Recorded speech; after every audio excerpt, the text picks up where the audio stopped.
Good morning guys! Welcome back to another vlog! So magsi-7 na ng umaga na tingnan nyo yung aking itsura. So hindi ako masaya today at lalong hindi masaya si Kira. Kasi sa school kasi ngayon maraming may chicken pox. And then today is kanilang performance sa school, yung para bang closing nila. So hindi siya makaka-attend noon. Hindi talaga siya happy kasi alam niyo naman si Kira mahilig siyang mag-perform. And ito talaga yung day sana na magiging happy din siya kasi nga mag-perform sila, pero hindi siya makakapasok kasi kagabi nung bago siya mag-bath, sabi ko, bakit may mga pink na spots dito, mga 4 lang dito sa my chan area niya. Tapos ngayong umaga pagkagising niya parang mayroon dito din, and then mayroon din dito sa mukha, parang mga small lang, parang mga small dots, pero hindi pa siya watery. Yung dito niya is parang may tubig na. So marami kasing may ganyan sa school lately. Tapos yung isa niyang kaklase, umuwi daw kahapon kasi pinauwi kasi meron din ganyan. Yung isa din niyang kaklase na lalaki, meron din. I think hindi lang sa room ni Kira, parang marami talaga sa school. So hindi siya makakapasok today, pero in-explain ko naman sa kanya na bawal kang pumasok kasi magkakaroon din yung iba. So umiyak siya kasi this is a very special day sana. So hindi siya pupunta. So yun yung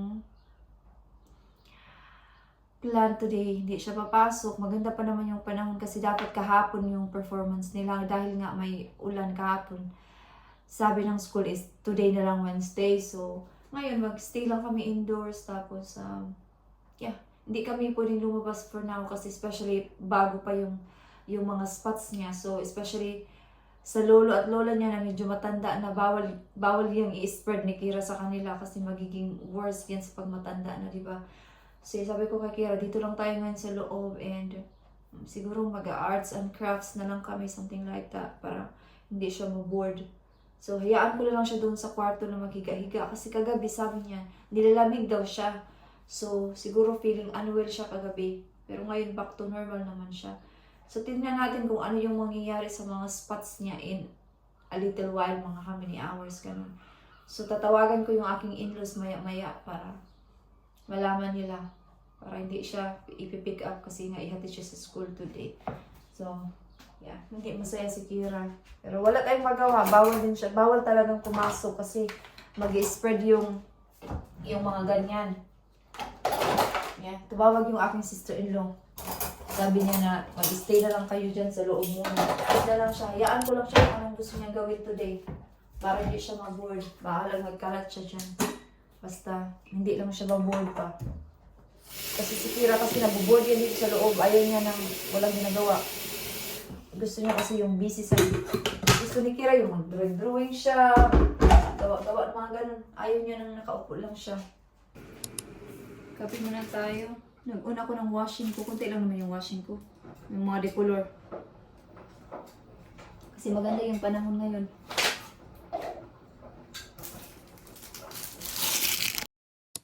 So, nakaligo na ako. Mamaya na ako medyo mag-ayos ng aking mukha. At pakainin ko muna si Kira. So, ito na yung kanyang waffles kasi nagutom na daw siya. Bigyan natin siya ng waffles. And then, mag-slice ako ng strawberries at saka grapes.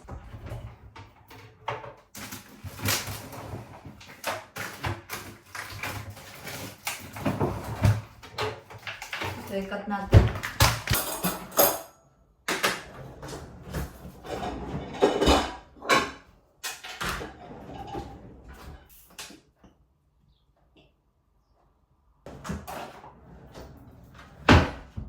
Para makakain na siya. 9:10 na ng umaga, ngayon lang siya nagutom. Normally, 7:30, nagugutom na yan siya. Maraming nag-message sa group chat ng mga mommies na sa school ba, na yung mga anak nila nagkakaroon na, ngayon lang din. Nag-spread na siya. Buti na lang last week na ng school, so okay lang mag-absent. Kasi wala nang pasok this week. Okay, ibigay natin ito kay Kira. I'm gonna hide you anyway when I edit. There you are, Bob. I'm gonna hide it when I edit. You okay? Don't forget to drink water, okay? There you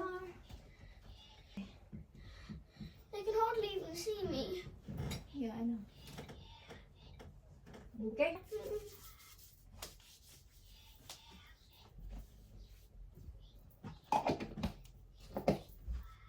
So medyo nakikita ko na yung spots ni Kira sa mukha niya. Hindi yan ganyan kaninang umaga. So ngayon medyo nag-pink na talaga siya. So hayaan natin siyang mag-relax muna today. As long as makakain na siya. And then hayaan ko lang maglaro siya sa kanyang tablet. Yeah, i-put away ko na to. Grabe, ang lalaki talaga ng strawberries. Oh, ito yung pinakamalaki. Alam niyo ba ito yung birthmark ni Kira? Strawberries at saka grapes. Nung pinanganak ko si Kira, meron siya itong shape talaga dito sa ulo niya. After 2 days, nawala siya. Yung natira is yung sa likod niya, itong grapes.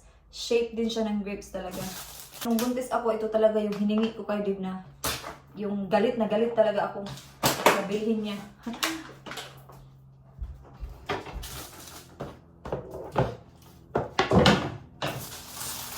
Linis lang muna ako dito while kakain si Kira. Linisin ko din itong air fryer mamaya kasi yung mga oil ba nagtigas na. Ibabad ko na siya ngayon pa lang.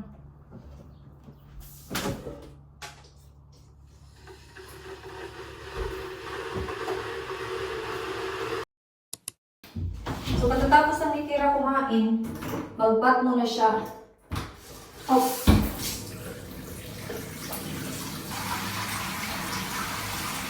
So ito yung gagamitin sa kanya. Ito yung pang sensitive skin.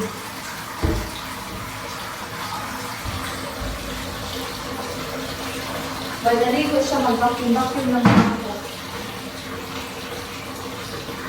Come on, Bob, get ready then, please. So it's lunchtime na, 12:01 na. So gagawa ako ng lunch ni Kira. So nag-cut lang ako ng watermelon, grapes, and then cucumber. Yeah. So ito. Push. And then nag-ano lang din ako ng, tapos nag-air fry ako ng chicken strips. Kakain na din ako niyan kasi nagutom na din ako. Yan yung lunch niya. Nasa kwarto lang si Kira. Hayaan ko lang siyang mag-tablet-tablet. Tumawag yung school kasi nakalimutan kong tawagan kanina. Sabi ko, hindi si Kira makakapasok. Kasi alam naman nila na maraming may chicken pox ngayon. Kaya sabi nila, there's a lot of things going on.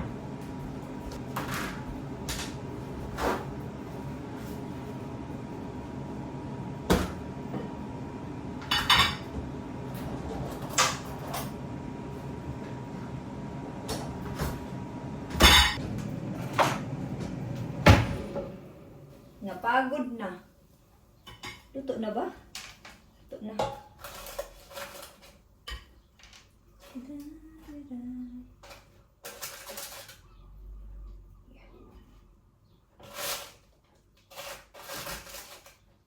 Then akin na yung tatlo.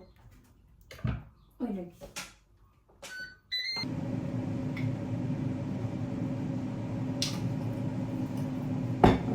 let's go. Miss Brown in year 1 studying together. What?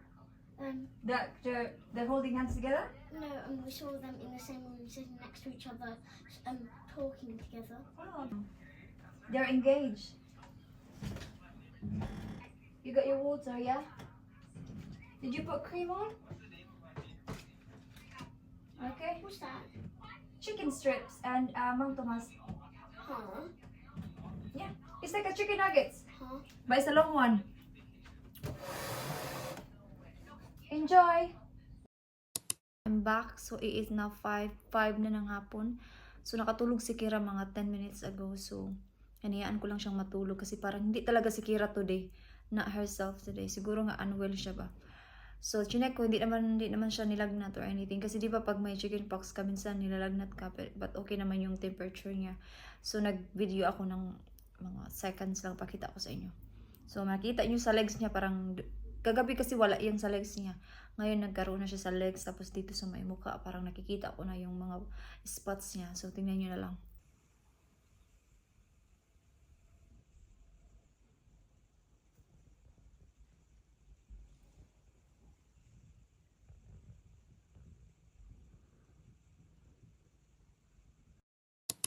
Okay. It's time to cook dinner. For today's video, day. Kilala niyo ba yung vlogger na si Cindy? Sa Facebook, tingnan niyo, Cindy 5 ba yung pangalan niya? Ganun siya mag-voice over. For today's video, day. Maglaan may karon sa akong apam, day. Katawanan siya. Kitabi, ano niyo, tingnan niyo sa Facebook. Cindy 5 yung pangalan niya sa Facebook. So anyway, magluluto ako ngayon ng sinabawang manok na may udong. Yun yung dinner namin ni Kira. Si Dave, iwan ko sa kanya kung anong i-dinner niya. Mayroon naman kami dyan sa ref. Pero maya-maya pa naman dyan si Dave. So magluto na lang ako ng pagkain namin ni Kira. Kasi nalabas ko na kasi yung manok kanina. Sabi ko baka makalimutan ko na naman. Gamitin ko na lang one. Nato ko na siya. Tapos yung friend ko na galing sa Cebu, sa Pinas, binigyan niya ako ng udong. Sabi ko, lagyan ko na lang din ng udong. Paborito kasi ni Kira yung udong. So yun na lang yung uulamin namin. Gisa-gisa lang, tapos sabaw. Tapos lagyan din natin ng kamatis para may lasa. Yung update sa mukha ni Kira, medyo dumami na siya, guys. So si Kira is nasa bathroom. Safe naman siya kasi naglaro-laro na siya doon. Nilagyan ko yung bath niya ng calamine lotion. Kasi sabi niya medyo itchy daw. So baka mamayang gabi mas malala yung pagkati niya. I-cut natin yung manok. The greatest day.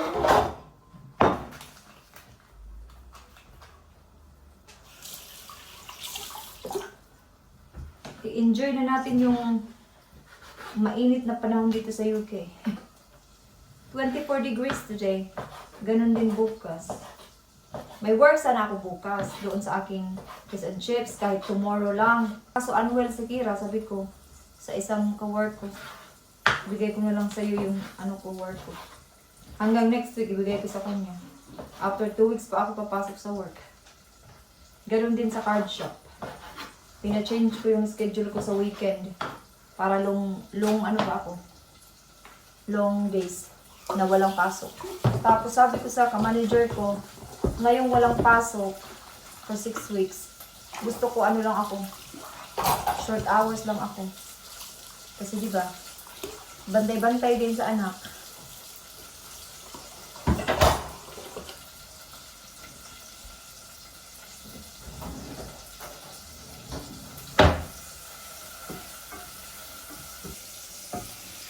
Nakalimutan ko yung aking vegeta.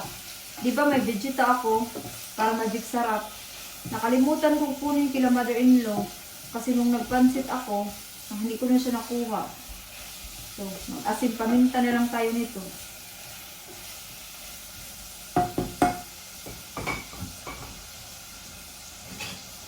Nagluto na din ako ng rice.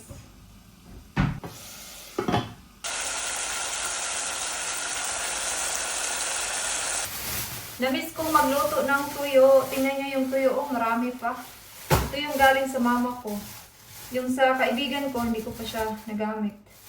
Kasi naalala ko, mayroon pa akong tuyo na galing sa mama ko talaga. Nung, kailan ba to? Ito, hindi ko malala. Basta sa mama ko. Yung umuwi ako. Ito pa yung tuyo na yung umuwi ako na. Dami pa. So, ito siya. Ibabad muna natin siya sa tubig. Tapos, iprito. Kung gusto niyo mangayo ng bulad, mag-comment lang kayo. Char. Hindi talaga masira yung tuyo, no? Pag ilagay mo lang sa ref.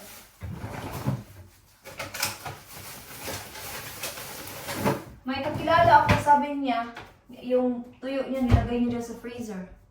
Mas longer daw. Siyempre, longer talaga pag i-freezer mo. Pero, hindi pa ako nakatry na i-freezer talaga yung tuyo. Manganggamoy na naman to dito. Inopen ko yung bintana. Pero okay lang magluto ng tuyo kasi hindi naman pupunta yung inus ko dito at this time. So, hindi na nila maamoy. Pero dumidikit din minsan yung ano ba? Yung amoy ng tuyo. Okay? Si Kira, kakain na yan siya. Mauna na siyang kumain. Kasi nakaligo na siya. So, bibigyan natin siya ng rice. The greatest day.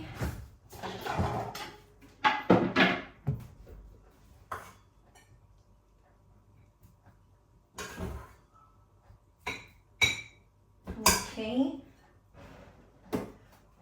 Oy, bakit kayo natabingi? Parang natabingi ata kayo, guys. Wait lang. Na yung sinabawang manok na may udong. So, nabigay ko na kay Kira yung kanya para makakain na siya. Ito naman yung tuyo. Kain tayo. Excited na ako. Nanghingi ulit si Kira. Nakulangan si Kira. Kulang pa daw. Bigyan ko siya ng sabaw. Tsaka noodles daw. Naubos niya, oh. Hindi na lang yung natira. Well done, Kira. Paborito niya kasi itong udong. Okay.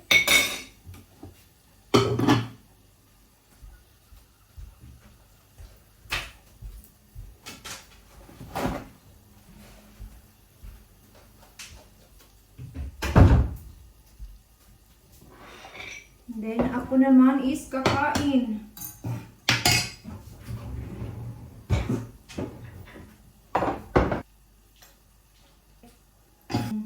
Pasta from Mark Spencer the other day. Nung pumunta kami ni mother-in-law sa Eastbourne. Sabi ko na, pasta na kasi kami, so huwag muna. Ito yung akin. Ito yung aking tuyo. Bango-bango. Mabango talaga ang tuyo sa atin, pero sa mga puti, mabaho to.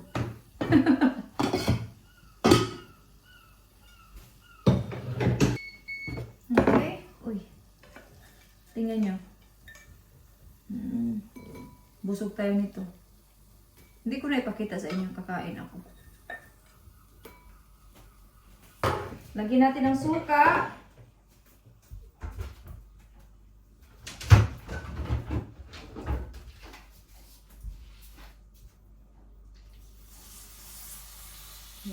Kainan na.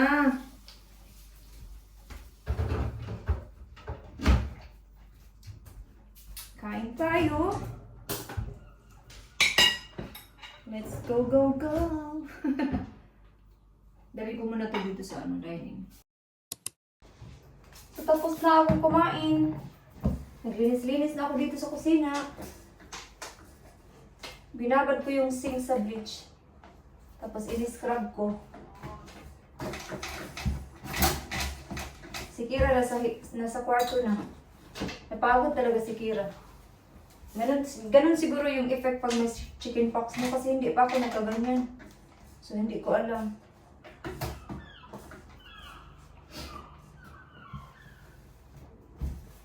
Okay. Scrub dito. Gusto ko mag-live sa YouTube mamayang gabi. Tingnan ko, baka mga 7:30 or 8 mag-live ako. Para meron akong kausap.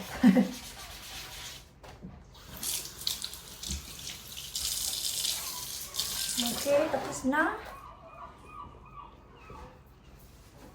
Tapos magtanggal na lang ako ng aking makeup, tapos mag-skincare. Yun lang naman, guys. So, I think i-end ko na dito yung vlog, no? Kasi wala na akong gagawin. So, yeah. So, thank you so much, guys, for watching this vlog. And I hope to see you guys on my next one. I-try kong mag-vlog ulit bukas. Bye-bye!